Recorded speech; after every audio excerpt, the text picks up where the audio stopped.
Peristiwa kematian bos mobil rental akibat upaya untuk mengambil alih kembali mobil yang dimilikinya yang dikuasai oknum anggota TNI AL adalah peristiwa kejahatan.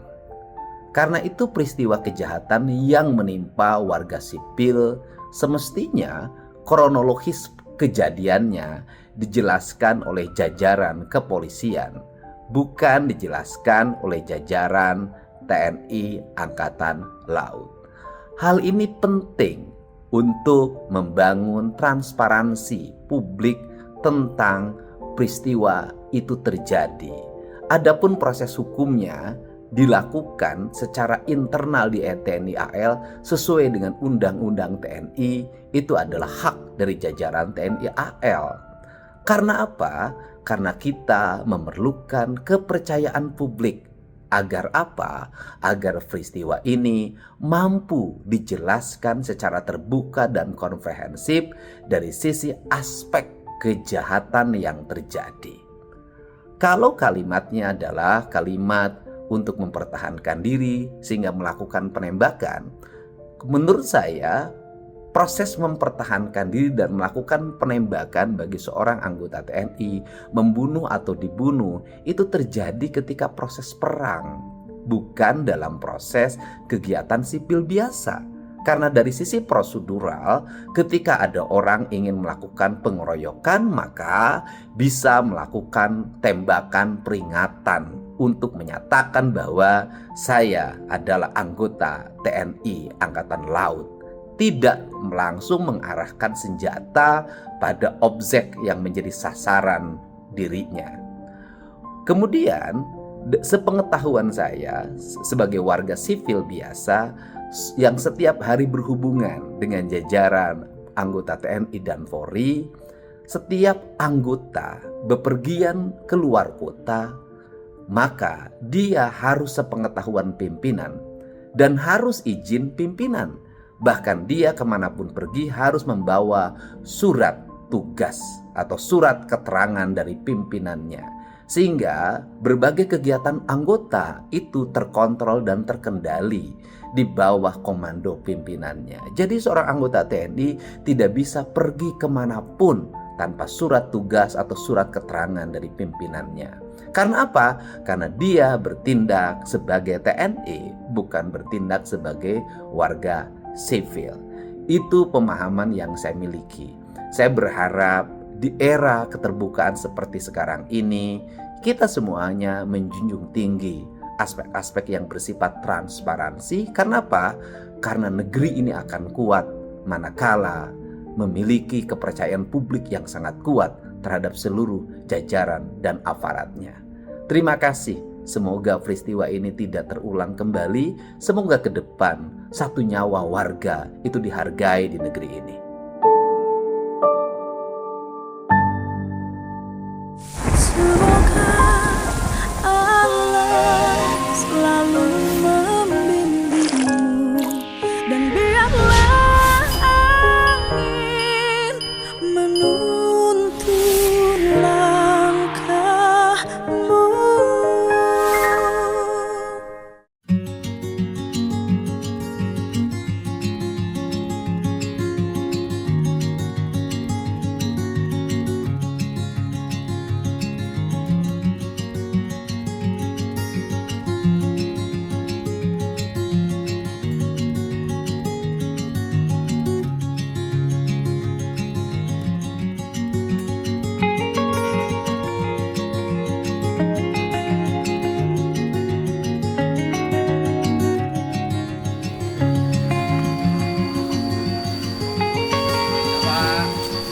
Assalamualaikum Pak Gubernur. Kabar sehat. Alhamdulillah. Nginep di Jakarta Saya kan Ya. anggota DPR RI kan. kemarin ya, Saya ada rumah di Jakarta. di Jakarta. 23 tahun in-house lawyer Prabowo, gimana nggak ada rumah di Jakarta? Ya, mari Pak. Mari Pak.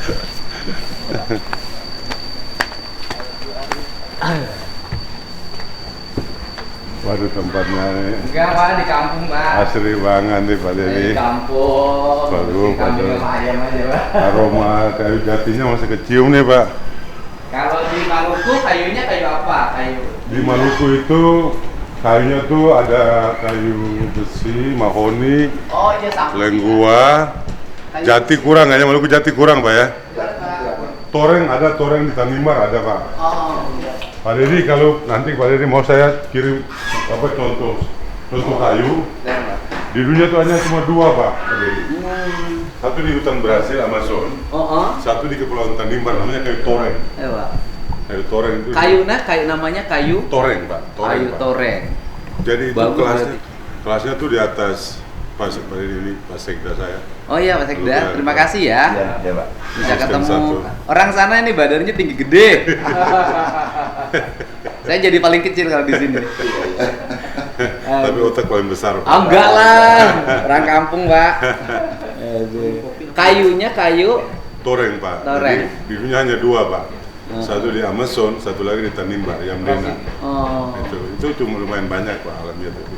Itu ada endemik, bisa Pak. perjalanan perahu dari Maluku sampai Cirebon kalau di sini.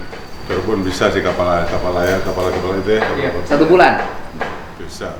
Bisa. Finishing 1 bulan. Finisi 1 bulan kapal layar itu ya Pak. Kalau layar bisa 15 hari. Kan Maluku itu ada Maluku Utara. Kami Maluku Pak yang Ambon. Yang terkenal kemarin Maluku Utara. Yang nikelnya Maluku Utara. Pak. Iya, yang kemarin meninggal. Oh iya, Iya. itu Calonnya? Iya, Maluku Utara. Maluku Utara. Teman-teman. Atau Bapak Minang, aman? Teman-teman Oh, teman-teman kita Bapak juga. Maluku ya. Tapi kan itu satu pulau kan? satu orang kaya di kepulauan. Pak. Ah. Dulu kan satu ke provinsi Pak. Iya. Baru makan kira-kira 20 Ya. 20 tahun yang lalu lah ya. Ya. Jadi yang penghasil tambang itu Maluku Utara, Utara. Pak. Kalau Bapak Maluku Kalau saya lautan. perikanan pertambang Iya. Pak. Tambang ada, tapi lebih banyak perikanan, pertambangan. Lebih gas. nyaman perikanan daripada pertambangan.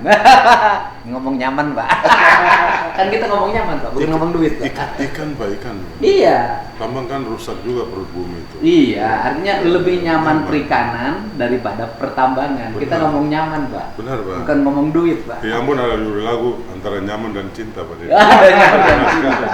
Itu terkenal sekali loh Iya, judul lagu itu. iya, kan? Nanti lagu daerah Pak. Nah, kalau orang Sunda itu sama Ambon dari dulu udah deket, Pak. Karena kalau habis makan suka makan pisang, namanya pisang Ambon.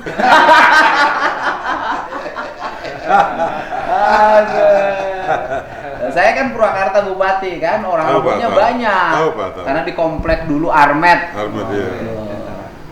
Betul ada gereja situ. Iya, Orang Ambon. Ambon Pak Armet. Yang tukang nagih utang sekarang dulu orang Ambon. Sekarang udah mau orang Tete, Sekarang Pak Palembang banyak. Palembang. Madura juga banyak, Surabaya juga Flores banyak. Surabaya banyak juga Pak. Nagih utang. Jadi udah mix. Kalau dulu kan dianggap yang ini Ambon. Ya, Tapi debt tapi collector. orang Belanda seneng sama orang Ambon. Iya kan? Loyal Pak. Iya kan, orang Belanda seneng sama orang Ambon kan? Loyal. Sampai orang Ambon banyak di Belanda kan? Iya. Banyak yang jadi pemain sepak bola. Iya. Tentara Kenil dulu kan Pak Dedi. Iya. Kalau Ambon Manise itu memang ini tagline-nya orang Ambon dulu. Manis itu begini Pak. Heeh. Manis itu ada dua sejarahnya ada dua. Orang Ambon itu kan kulitnya rada-rada Melanesia kan Pak ya. Oh, Malaysia. Bukan negroid tapi Melanesia. Coklat. Kalau senyum tuh kan giginya putih Pak. Kata orang Sunda mah sawo matang. sawo matang. Orang itu kan sawo matang Pak. Sawo matang lah, Pak. Jadi kalau senyum kan giginya bersih, Heeh. manis kan Pak, menarik. Iya. Satu. Yang kedua alamnya. Iya. Alam Maluku itu indah permai. Karena itu dibilang Ambon manis ya. Ambon manis, Manis orangnya kalau senyum dan permai indah alam sealamnya Pak. Iya. Betul Pak. Ya? Saya waktu SMP, kalau ada teman saya yang kulitnya hitam manis, Ambon. pasti sebutnya si Ambon.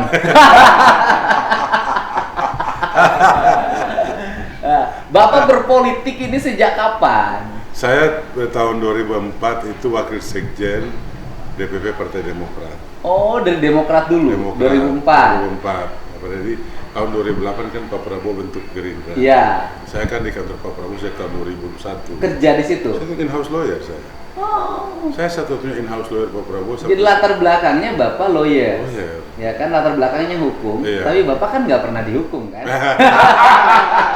Padahal dulu saya di Makarim Entaira Law Firm. Heeh. Pak Prabowo pulang dari Jordan. Heeh. Pak Prabowo nanganin bisnisnya Pak Mitro kan Pak. Uh-uh. Salah satu itu pabrik kelapa sawit. Iya. Tidak Kerinci Agung Sumatera Barat. Iya. Salok Sejunjung. Mereka mau membuat perjanjian off-take agreement. Mm-mm. Itu cari lawyer Pak, itu kan bahasa Inggris. Iya. Cari lawyer Pak Oni boleh Pak Petang. Tahu saya. Pak Oni itu sudah sama adik kandung saya namanya Johan. Mm-mm. Johan tuh yang ambon banget tuh, hitam-hitam Iya. hitam manis tuh. Lalu cari-cari lawyer, dia bilang, Pak Oni kan abang saya lawyer. Mm-mm. Di Makarim Entaira Law Firm. Oh iya, dipanggil suruh ketemu Pak Prabowo, mau bantu Pak Prabowo. Saya langsung, kan saya lawyer, jadi direktur keuangannya sudah kasih kerjaan, saya bikin kontraknya. Giliran mau bayar Pak Didi, saya ditelepon, Pak Hendrik, boleh ke kantor nggak? Bidakar lantai 9 ya Pak? Iya. Buat apa Pak? Kan mau bayar. Loh kan di tagihan saya kan ada, di quotation itu ada, di invoice itu ada nomor rekening. Nomor rekening. Di invoice transfer aja nomor rekening. Enggak. Pak Prabowo ingin ketemu. Saya datang Pak. Tahun 2001. Terus Pak Prabowo baru aja pulang dari Jordan tuh Pak. Itu tunjukin begini sama direktur keuangan. Ini kan tagihan pendek kan segini. Rp10 Pak. Coret sama Pak Prabowo. Itu dirubah menjadi Rp100. Wah, 10 kali lipat. 10 kali lipat Itulah Pak. ciri khas Pak Prabowo. Pak, 10 kali lipat Pak. Iya. Saya baru ambil cash Pak. Heeh. Waktu pulang ke rumah Pak saya, dikit-dikit saya ngintip ini jangan-jangan dia berubah jadi daun.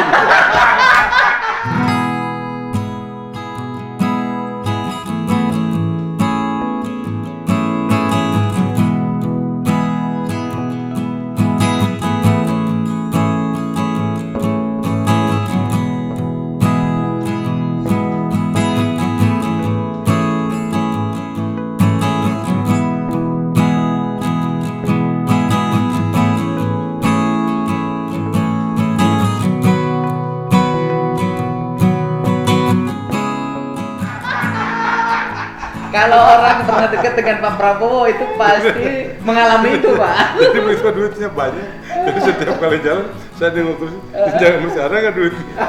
Jangan berubah jadi daun gitu. Bapak terkejut itu dan menjadi hal yang aneh. Kan beliau langsung berikutnya, Pak Hendrik, Pak Prabowo ingin ketemu pribadi, personal. Kau kerja di mana? Pak Prabowo mesti lawyer militer banget nih. Saya di Makarim Entaira Law Firm, Pak, associate lawyer. Oh, kamu gaji berapa? Tunjangan berapa? Terus anak gitu. Kamu ikut saya aja. Ikut saya aja, ya. Pak, mohon izin Pak. Bolehkah saya butuh waktu 3 hari konsultasi dengan istri saya dulu. Ya udah, kau 3 hari ya, kau kasih jawaban 3 hari. 3 hari tanya mama tua, kita berdoa lah kan orang Kristen, minta arahan. Petunjuknya mama mengabdi ke beliau Pak. Oh iya. Petunjuk spiritualnya mengabdi ke beliau. Sudah, saya balik langsung sudah, kantor saya itu berdekatan sama ruangan saya, ruangan Pak Prabowo, ruangan Pak Oni, ruangan saya, ruangan Pak Fadlizon sebelah sini. Saya generasi pertama Pak, saya Pak Oni, Pak Fadlizon, Supriyadi yang almarhum Ketua DPD Gerindra Surabaya meninggal. Iya. Terus Pak Musani itu bukan orang dalam, orang luar yang masih PBR, Partai Bintang Reformasi, cuma konsultan pajak aja. Edi Prabowo Pak, ajudan Bapak. Edi Prabowo. Kalau Bapak pendiri, kalau saya pengikut. Iya. Kan saya baru pengikut. Tapi Pak Edi ini luar biasa. Galah. Pak Prabowo sayang, kagum banget sama beliau. Karena ini Pak, Pak Prabowo itu kasihan sama saya. Satu, badannya kecil. Yang kedua, nggak punya istri. Orang kampung. Nah, jadi berarti 2004 Demokrat, tapi belum jadi DPR. Belum Pak, belum. Lalu Pak, saya kan calon anggota DPR RI dari Partai Demokrat tahun waktu pemilu tahun 2009. Oh, pas Demokrat lagi boom. Lagi menang, lagi periode kedua tuh Pak. Iya, lagi boom. Periode kedua Pak SBY Pak lagi booming banget Pak. Lalu saya nggak terpilih Pak karena mereka pasang konglomerat Maluku tuh. Sony Waplau, pemilik bank kan. Iya. Dari rejim nomor urut berubah menjadi suara terbanyak itu kan 4 bulan sebelum pemilihan. Saya udah panik tuh.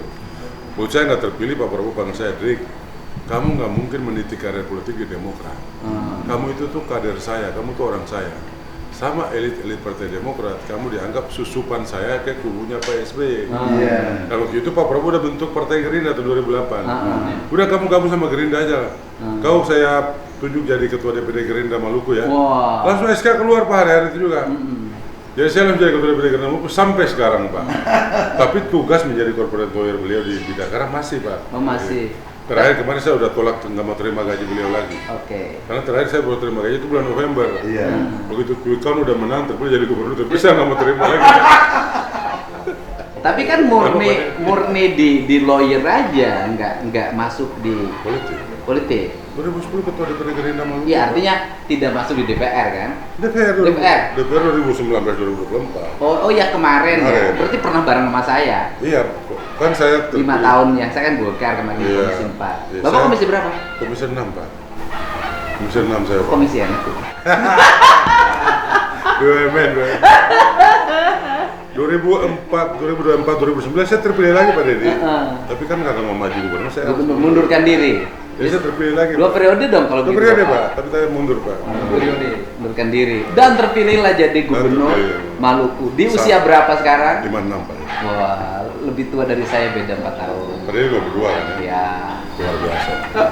Gubernur provinsi terbesar di Indonesia. Besar. Dan Iya. gubernur terbanyak di Indonesia. Tapi kan Mantan bupati 2 periode. dompetnya masih banyak Maluku. Lawyer Pak Prabowo. Nah, kemarin tuh berapa pasang? 3 Pak. 3. 3 pasang. Seru nggak? Seru Pak, karena satu tuh Jenderal TNI 3 bintang, purnawirawan. Yang incumbent Jenderal Polisi 2 bintang, purnawirawan. Tahu ya Saya yang, sipil Pak. yang polisi yang dari Brimob itu ya? Iya Pak, Murad. Iya. Yang diperkirakan pasti menang karena masih tua. Oh, Bapak itu berarti dugaan di luar. Iya. Saya bukan di luar Pak. Saya bukan di luar Pak. Iya.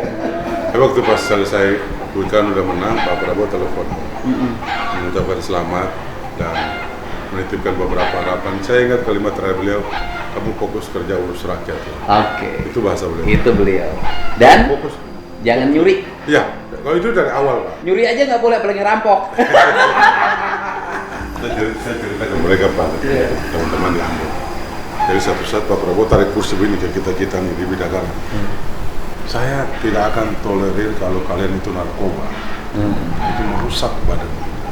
Juara generasi muda Indonesia itu merusak pada narkoba. Saya akan marah kalau kalian satu saat jadi pejabat publik kalau kalian korupsi. Saya marah. Kalau kalian selingkuh, ketahuan ya goblok sendiri kalian.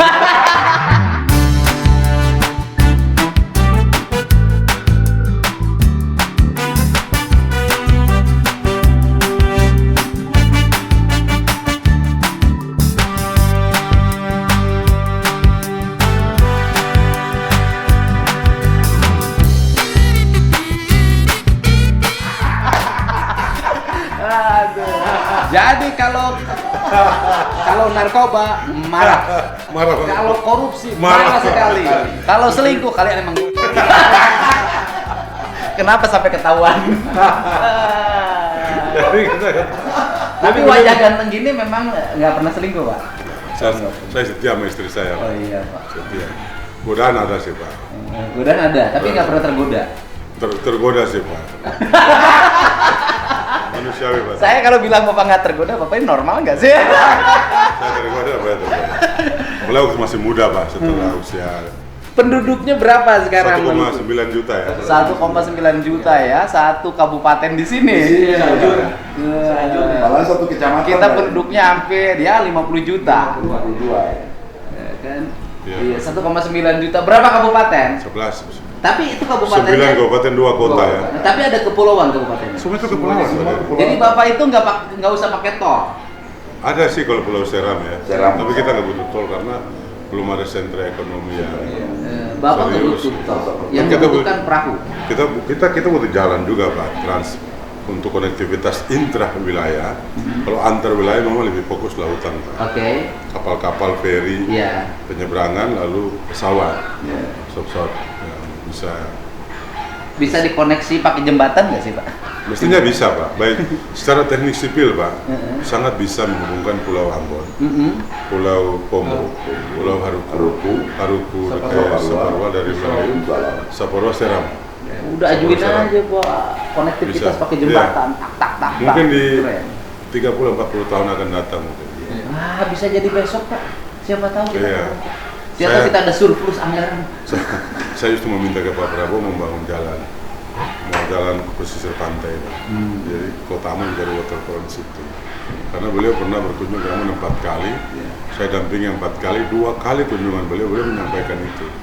Mengapa pemerintah daerah tidak membangun jalan di pesisir pantai saja? Dia tidak membebaskan lahan yang menghabiskan biaya besar. Persis. Dan yang kedua, konstruksi tiangnya itu menjadi penahan gelombang, menjadi semacam talut untuk menjaga abrasi. Dan yang ketiga, untuk estetika kota, penahan kota. Jadi Rick, makanya saya datang ke Pak Menteri Rahmat Pambudi Pak, izin Pak. Menteri Bappenas makan siang sama beliau hari Sabtu di rumahnya. 2 minggu lalu, saya langsung sodorkan programnya dari mulai jalan. Dan saya bilang, Pak, mohon maaf ini adalah amanah Pak Prabowo. Ini amanah Pak Prabowo. Jadi tolong Bapak kasih catatan khusus, ini amanah Pak Prabowo. Kalau Bapak nggak percaya, Bapak bisa konfrontir sama beliau. Saya masih kuat memori saya mengingat percakapan 2 kali itu. Di 2 tahun yang berbeda. Ini signalnya kurang bagus, Pak. Saya sama Pak Deddy Mulyadi, Gubernur Jawa Barat terpilih. Gubernur Jawa Barat terpilih sekarang ini. Di Subang. Ya. Mau berjumpa, salam hormat Kang Deddy. Iya, salam. Saya buka speaker beliau. Baik Bang, selamat Pak Kasum, terima kasih. Nanti saya soal Bapak. Iya Kang, kapan nanti saya juga coba saya mampir Kang kalau di Jakarta. Siap, nanti saya mampir Bapak. Kita ini. Iya siap Pak. Kopi Siap. prajurit. Wah siap Pak. Prajurit, kopi prajurit itu kopi yang paling enak di dunia Pak. Terima kasih. Iya. Siap Pak. Kang, selamat terpilih Kang ya. Terima kasih banyak, Bapak sehat selalu. Terima kasih. Iya, Kang. Jadi Pak Deddy, terima kasih banyak untuk waktunya. Saya hadir dengan didampingi oleh Pak PLH Sekda Provinsi dan Asisten 1 Pak Salam Pesi.